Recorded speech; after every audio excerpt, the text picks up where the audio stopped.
Esse vídeo irá escrever o caso do Federal Circuit em 2011, Ultra Marshall versus Hulu, que trata sobre a patentabilidade de invenções implementadas por computador.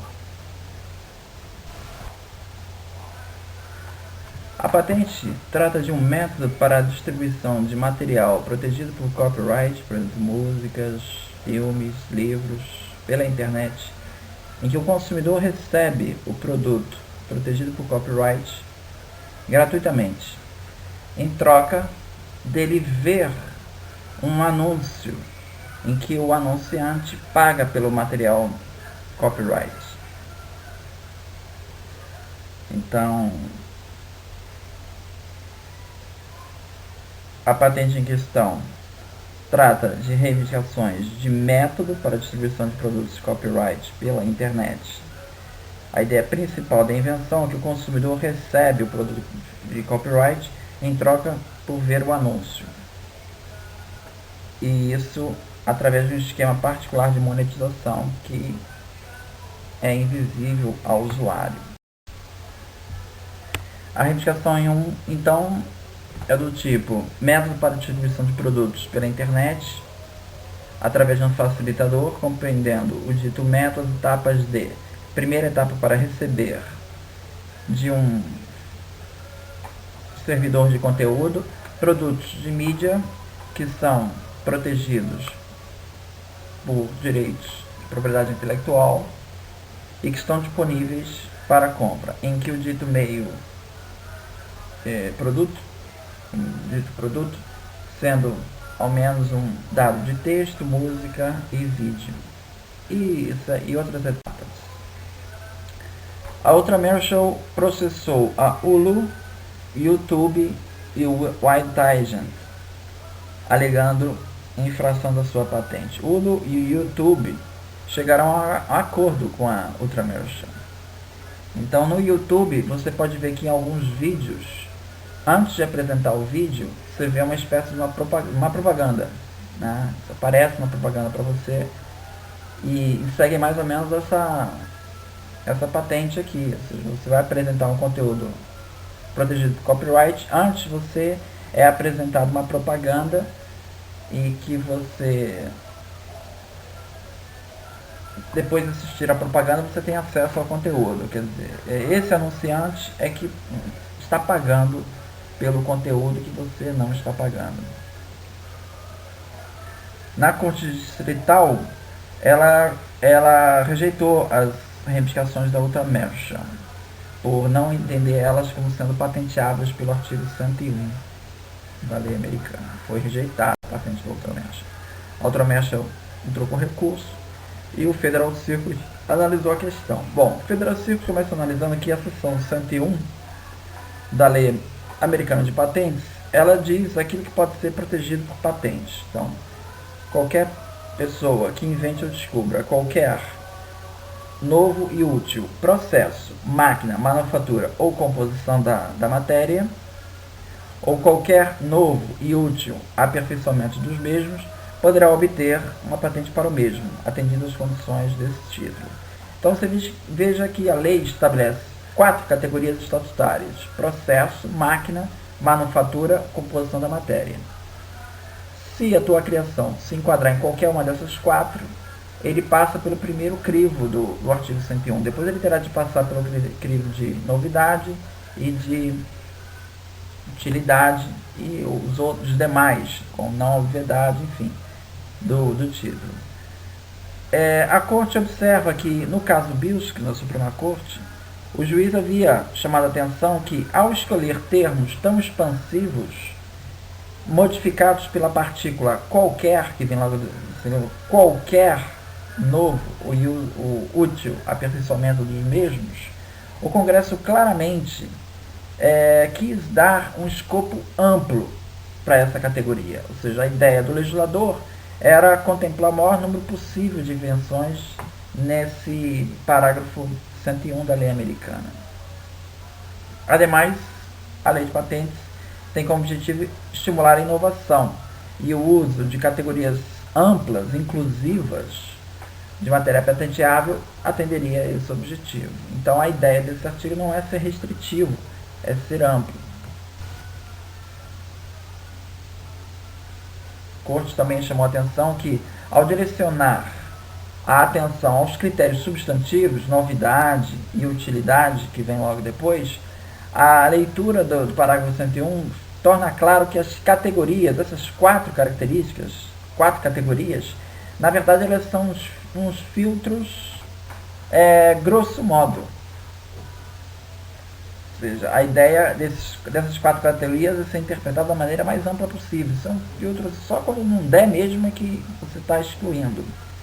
Em outras palavras, as categorias expansivas de processo, máquina, artigo, de manufatura e composição da matéria certamente não são substitutos para os elementos substantivos de patentabilidade definidos no parágrafo 102, que é novidade, 103, que é obviedade, 112, que é a suficiência descritiva, invocados expressamente pelo parágrafo 101.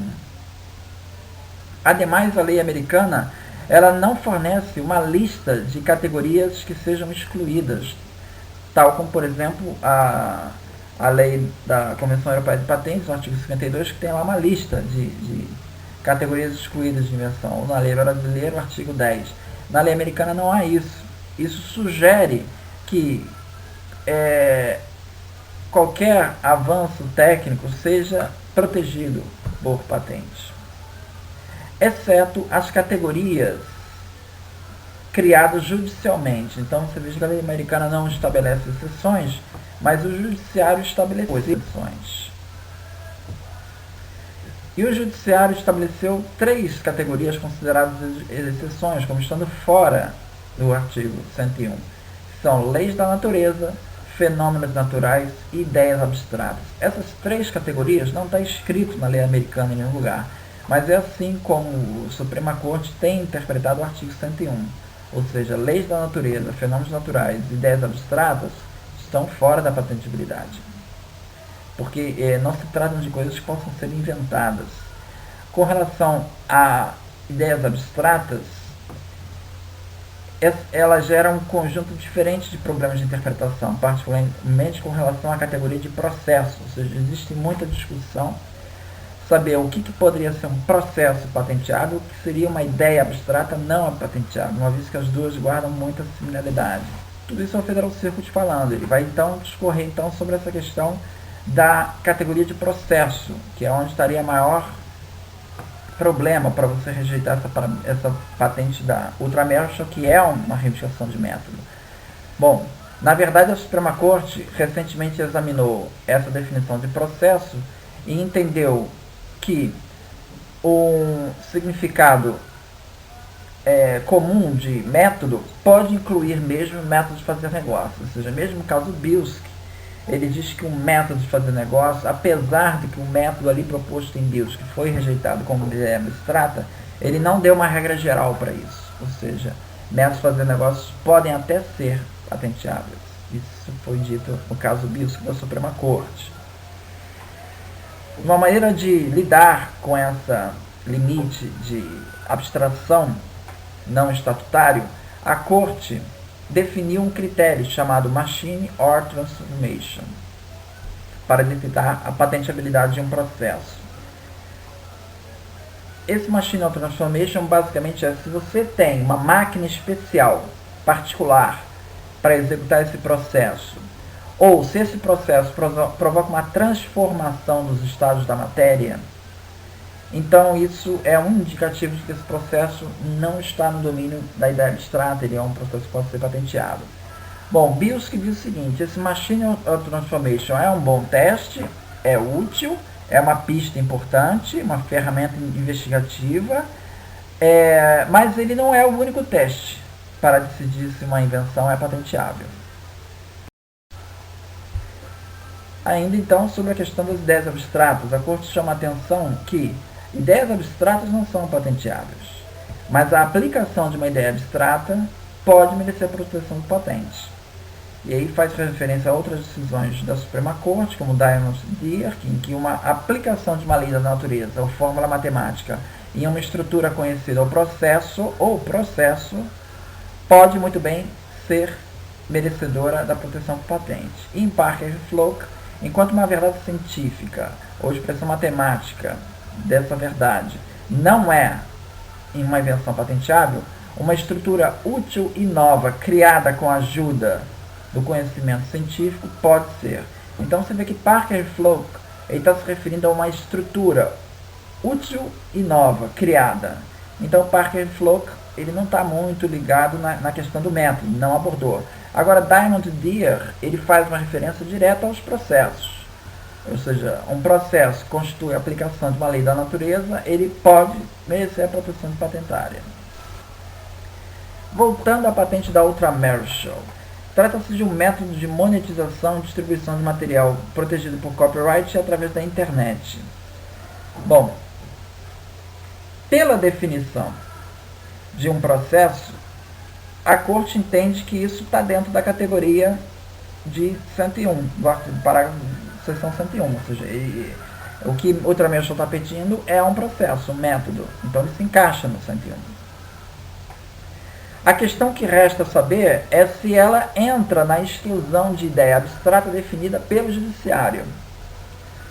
Bom, a Corte observa que, de modo a contornar os problemas com estada técnica com relação à apresentação de propaganda, tais como o índice baixo de cliques em propagandas, quer dizer, você vê que normalmente o que se faz na internet é, você tem algum tipo de página na internet em que você coloca um banner de uma propaganda na página e você, à medida que a pessoa clica naquele banner, você vai incrementando um contador e em função do número de cliques, você pode cobrar o anunciante. Então, se você tiver uma página que tem uma quantidade muito alta de cliques, então o anunciante ele paga ao dono da página um valor maior, porque está dizendo, opa, eu coloquei meu anúncio na sua página e um monte de gente clicou nela, então obrigado, então eu vou te pagar mais, você foi uma boa ter anunciado aqui. O problema desses esquemas baseados em clique é que as pessoas com o tempo passam a clicar menos, ou seja, quando você entra numa página, a pessoa que entra nessa página, ela vai clicar uma vez no banner e depois ela não clica mais. Então existe um problema técnico de como você fazer com que as pessoas vejam aquele anúncio mais vezes. E isso é criado pelo método proposto pela Ultramershal. Lembre-se do caso do YouTube. Quando você vai ver o vídeo do YouTube, já aparece a propaganda. Se você ver 10 vezes o vídeo, vai aparecer 10 vezes a propaganda. Ela é impositiva. Você passa pela propaganda, não é uma propaganda curta, de alguns 10 segundos, 5 segundos. Então você passa pela propaganda para você ver o material protegido por copyright. Voltando à questão da patente da Ultramershal, a mera ideia de fazer uma propaganda usando-a como uma forma de moeda, isso é um conceito abstrato, por ser vago, é um conceito não aplicável e não patenteável, conforme Bilski. No entanto, a patente 545, ela não se trata só disso. Na verdade, a patente 545, ela trata da aplicação prática dessa ideia. A patente 545 trata de um método de monetização de produtos de copyright consistindo nas etapas de receber produtos de mídia de um titular de copyright, selecionar uma propaganda associada com determinado produto de mídia, fornecer aos ditos produtos de mídia a venda em um site na internet, restringir o acesso de público geral ao produto de mídia, oferecer o acesso livre ao produto de mídia na condição de que o consumidor veja a propaganda, receber uma solicitação do consumidor para ver a propaganda, facilitar a exibição da propaganda e de qualquer interação com a propaganda, permitir ao consumidor o acesso ao produto de mídia depois de exibir essa interação com a propaganda e gravar esta transação do usuário em uma atividade de log e receber o pagamento por parte do anunciante. Então, essa é o método da Ultramershal. A corte ela faz a seguinte observação: muitas das etapas que estão aqui descritas, na verdade, elas exigem uma intrincada e complexa programação. Além disso, determinadas etapas claramente exigem a aplicação específica na internet. Então não se trata de uma propaganda de modo geral. Ela especificamente está aplicada ao ambiente da internet. Um claro exemplo disso é quando a reivindicação faz referência direta a um site da internet. Então existe uma referência direta a um site da internet na reivindicação. Essa corte não está definindo que o nível de programação, a complexidade da programação exigida para implementar um método, ela seja matéria patenteável. Ela não está definindo o nível.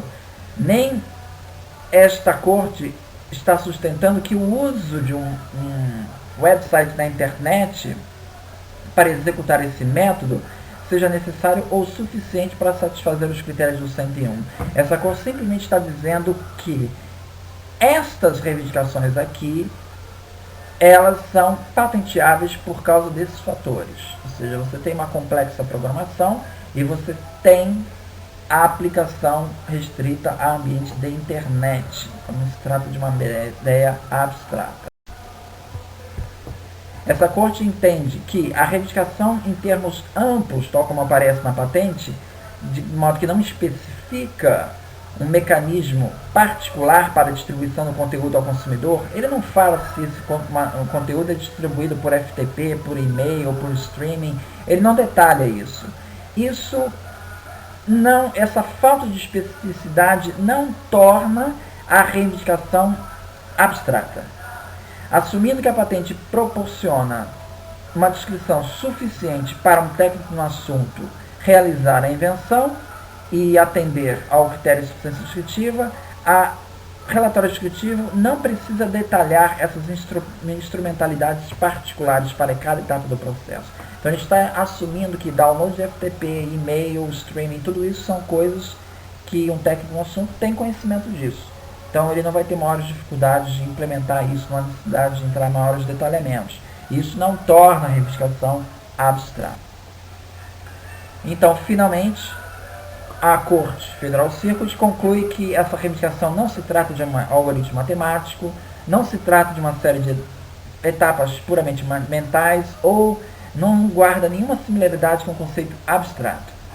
Ela reivindica um método particular para colher receitas de produtos de mídia distribuídos pela internet. Faz uma comparação com o caso de CyberSource anterior, que vetou a possibilidade de patente. Ela vetou porque, no caso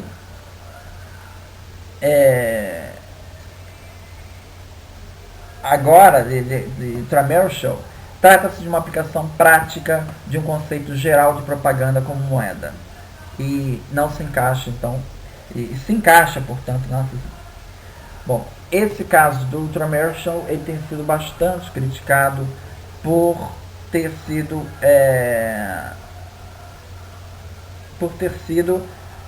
aparentemente contrário ao que outras decisões do Suprema Corte, do Federal Circuit têm dito, especialmente o que depois de Maia e Prometheus na Suprema Corte tratou. Por causa disso, foi feito um pedido de revisão dessa decisão e a Suprema Corte acatou esse procedimento de revisão, enviando novamente para o Federal Circuit para ele reconsiderar o caso, analisando, tomando em consideração aquilo que a Suprema Corte disse em Maio e Prometheus, que foi uma decisão posterior a essa decisão do Federal Circuit. Obrigado.